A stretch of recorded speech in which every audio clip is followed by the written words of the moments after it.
Doctor का phone आया मेरे पे कि आपके भाई को इंजेक्शन देना पड़ेगा। तो मेरे को पता चल गया 40,000 का इंजेक्शन, और उस टाइम कुछ इंजेक्शन नहीं मिल रहे थे, वो प्रॉब्लम चल रहा था। मैंने सिर्फ आंखें बंद करके कॉस्मिक एनर्जी को बोला, कॉस्मिक एनर्जी आपने मुझे ऑलवेज हेल्प किया है और आगे भी मेरे को मदद करेगी, मुझे आपके ऊपर पूरा विश्वास है।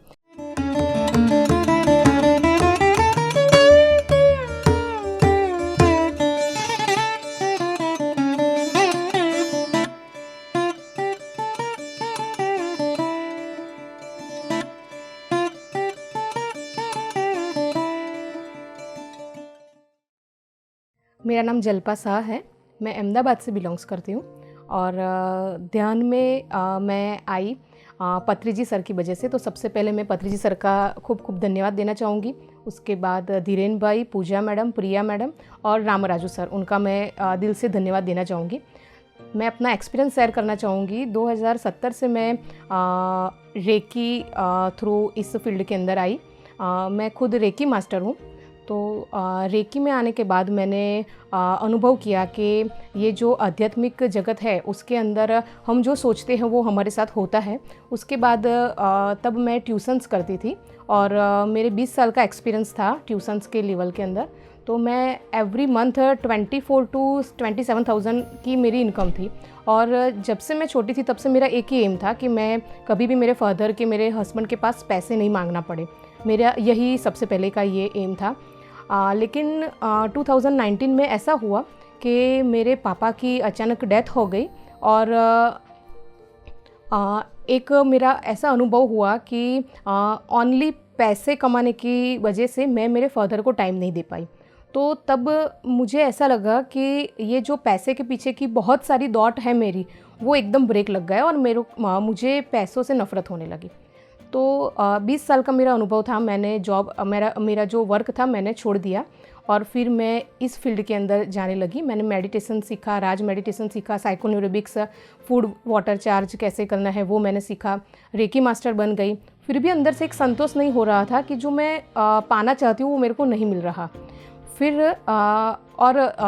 एक साल मेरे को ऐसा करना पड़ा कि मेरे हस्बैंड से पैसे मांगना पड़े।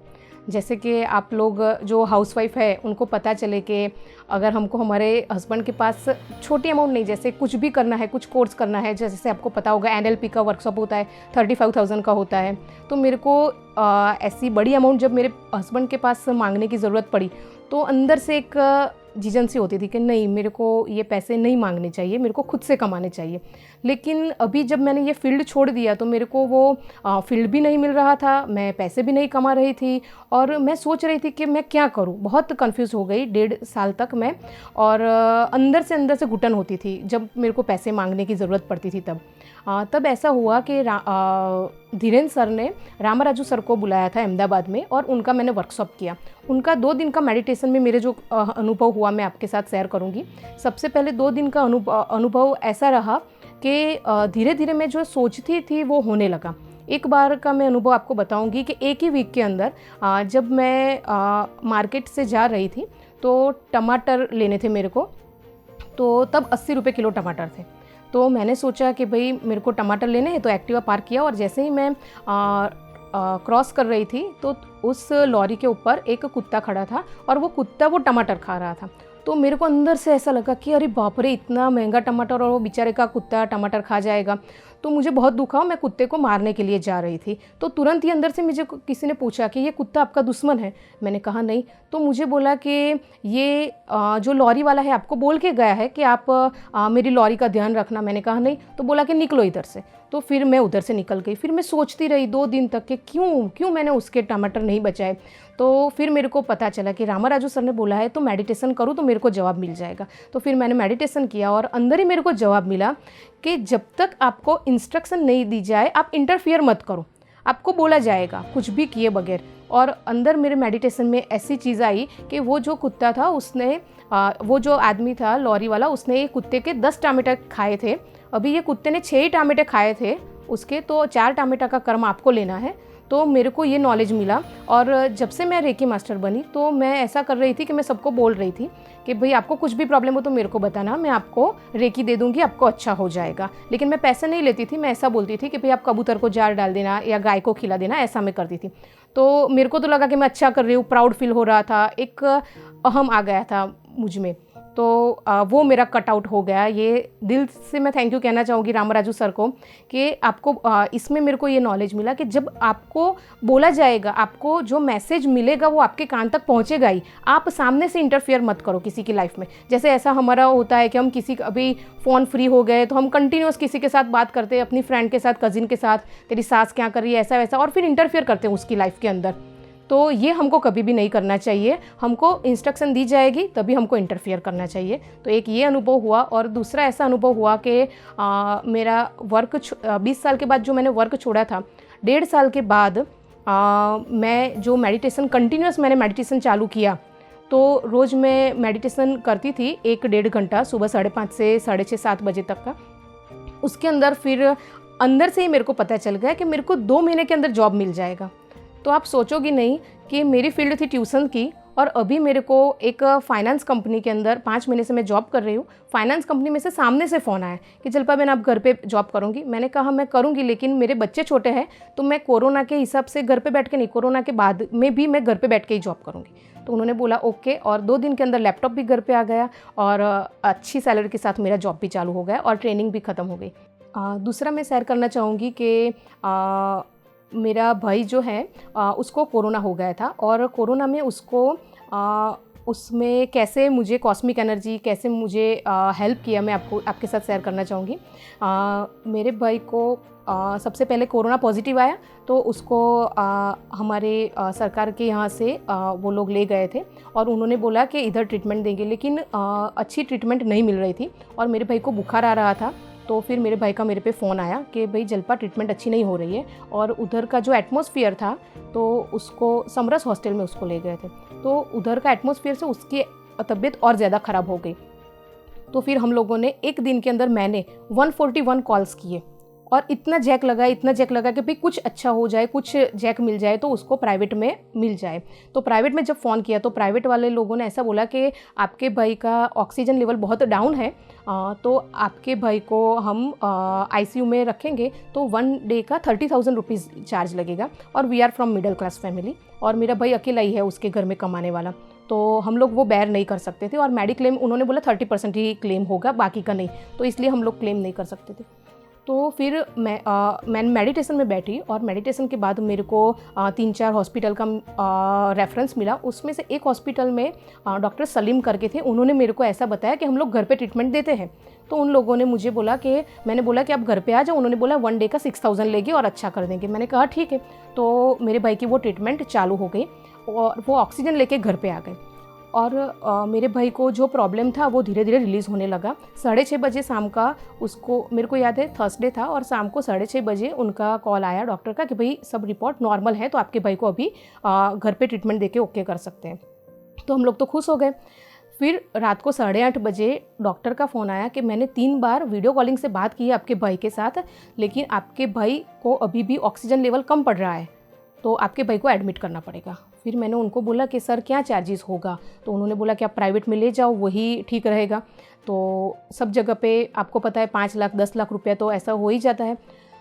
तो तब मुझे कॉस्मिक एनर्जी ने हेल्प किया, और मैंने एक भाई को फ़ोन किया जो 108 चलाते थे और जो मेरे भाई को हॉस्टल में लेके गए थे। उनको मैंने कॉल किया और मैंने बोला कि भाई अभी हमारे पास कोई सोर्स नहीं है और मेरे भाई अभी दम घुट रहा है मेरे भाई का, तो मेरे पास पैसा भी नहीं है, मैं कहाँ लेके जाऊँ। तो उन्होंने बोला कि बहन जी आप रोइए मत, मैं आपके भाई का करवा देता हूँ। तो उसने मेरे भाई का एकदम प्राइवेट हॉस्पिटल में गवर्नमेंट कोटा में करवा दिया, क्योंकि उसको पता चला कि भाई मेरे भाई की हालत अच्छी नहीं है। और उस दिन मेरे भाई को ट्रीटमेंट चालू हुई। तो जब तीसरा दिन था मेरे भाई का, तो तीसरा दिन सुबह डॉक्टर का फ़ोन आया मेरे पे कि आपके भाई को इंजेक्शन देना पड़ेगा। तो मेरे को पता चल गया 40,000 का इंजेक्शन हो, और उस टाइम कुछ इंजेक्शन नहीं मिल रहे थे, वो प्रॉब्लम चल रहा था। तो उस दिन मैंने अप्रोक्सीमेट 100 जितने फ़ोन किए वो इंजेक्शन के लिए, लेकिन इंजेक्शन नहीं मिल रहा था। मैंने सिर्फ आंखें बंद करके कॉस्मिक एनर्जी को बोला, कॉस्मिक एनर्जी आपने मुझे ऑलवेज़ हेल्प किया है और आगे भी मेरे को मदद करेगा। मुझे आपके ऊपर पूरा विश्वास है। प्लीज़ मुझे इस फील्ड के अंदर अभी आप हेल्प कीजिए। बस इतना ही मैंने किया और सामने से एक बंदे का फ़ोन आया कि आपके भाई के लिए मैंने ये इंजेक्शन है अरेंज कर दिया है, आप आके ले जाइए। आप मानेंगे नहीं, मैं वो इंजेक्शन मेरे हस्बैंड लेने के लिए गए, फिर मैंने डॉक्टर को फ़ोन किया और मैंने तब मेरे भाई को बोलना चालू किया, कॉस्मिक एनर्जी को बोलना चालू किया, मेडिटेशन करना चालू किया कि भैया आप स्वीकार लो, भैया आप स्वीकारो कि आप एकदम तंदुरुस्त हो गए हो। कंटिन्यूस वो उसको मैसेज देने चालू कर दिए। तो डॉक्टर को मैंने फ़ोन किया कि इंजेक्शन आ गया है। डॉक्टर ने बोला कि भाई अभी एक दिन वेट करेंगे क्योंकि आज आपके भाई को अच्छा हुआ है। तो मैंने कहा ओके। तो फिर दूसरे दिन डॉक्टर का फ़ोन आया शाम को। मैंने कहा सर इंजेक्शन, तो उन्होंने बोला कि मैं आपको फ़ोन करने वाला था कि अचानक ही आपके भाई का जो इन्फेक्शन था वो 384 था जब वो फ्राइडे को आया था तब, और संडे को उनको सांस लेने में तकलीफ़ हो रही थी, इसलिए हम लोगों ने इंजेक्शन का डिसाइड किया था। लेकिन मंडे को शाम को उनका फ़ोन आया कि अभी आपका भाई का इंजेक्शन सिर्फ 64 हो गया है, तो इंजेक्शन देने की मुझे लगता है कि ज़रूरत नहीं पड़ेगी, लेकिन आप मुझे वो इंजेक्शन दे दीजिए। मैंने कहा क्यों? तो उन्होंने बोला कि हमारे एक जो डॉक्टर है, वो डॉक्टर ने एक ऑपरेशन किया है जो कोविड पॉजिटिव था पेशेंट, लेकिन उन्होंने छुपाया, और ये जो डॉक्टर है उस डॉक्टर को अभी कोरोना हो गया है और आपके भाई से भी वर्स्ट हालत है उसकी। अभी ऐसा होता है उसके अंदर कि एक बार मेरे भाई को इससे हो गया वो इंजेक्शन 35,000 का, तो फिर उसको दूसरी बार वो इंजेक्शन वो लोग नहीं देते। तब ऐसा चल रहा था, सितंबर महीने की मैं बात कर रही हूँ तब। तो मैंने बोला कि अगर मेरे भाई को कल ज़रूरत पड़ेगी तो बोले मैं कुछ भी करके ले आऊँगा, अभी इसको ज़रूरत है तो आप दे दीजिए। तो फिर हमने ये इंजेक्शन ये जो डॉक्टर थे उनको दे दिया, तो डॉक्टर की जान भी बच गई। और दूसरे दिन सुबह ये जो मेरे भाई के डॉक्टर थे उनका फ़ोन आ गया कि भाई आपके भाई का इन्फेक्शन 34 हो गया है, तो आपके भाई को भी वो इंजेक्शन देने की ज़रूरत नहीं पड़ेगी, और वो डॉक्टर भी बच गए आपकी वजह से। तो उन्होंने मेरे को थैंक यू बोला। मैंने कहा मुझे नहीं, कॉस्मिक एनर्जी को थैंक यू बोलिए। मेडिटेशन में जाने के बाद मेरा ये बहुत अच्छा अनुभव हुआ और मेरा भाई बच गया, और मैंने रक्षाबंधन घर पे सेलिब्रेट किया only because of meditation, cosmic energy. तो मैं सबको खूब खूब धन्यवाद देना चाहूँगी जो मुझे सुन रहे हैं। प्लीज़ आप मेडिटेशन कीजिए, कॉस्मिक एनर्जी को कहिए, आप नॉलेज लीजिए पीएमसी हिंदी में से, तो आपको नॉलेज के साथ बहुत कुछ जानने को मिलेगा कि जो आप गलत कर रहे हैं। तो अभी मैं सब हाउस वाइफ को बोलना चाहूँगी, सभी लोगों को बोलना चाहूँगी कि प्लीज़ आप मेडिटेशन कीजिए। मेडिटेशन करने से आप जो बोलते हो वो आपके साथ होता है, जो सोचते हो वो आपके साथ होता है। तो सबसे पहले मैं सबका थैंक यू बोलूँगी कि आपने मेरे को सुना, और थैंक यू सो मच। आप मेडिटेशन कीजिए। और पीएमसी हिंदी के अंदर सिर्फ मेडिटेशन नहीं कराते, उसके साथ वो लोग जो नॉलेज शेयर करते हैं, तो नॉलेज से भी हम जो गलत कर्म करने जाते हैं वो हमारा कर्म कटता है, वो कर्म हम गलत कर्म नहीं करते। तो नॉलेज भी बहुत ज़रूरी है मेडिटेशन के साथ। तो प्लीज़ आप लोग सब ये पीएमसी हिंदी चैनल देखिए, मेडिटेशन के साथ नॉलेज भी लीजिए और सबको मेडिटेशन करने के लिए बताइए। Thank you so much.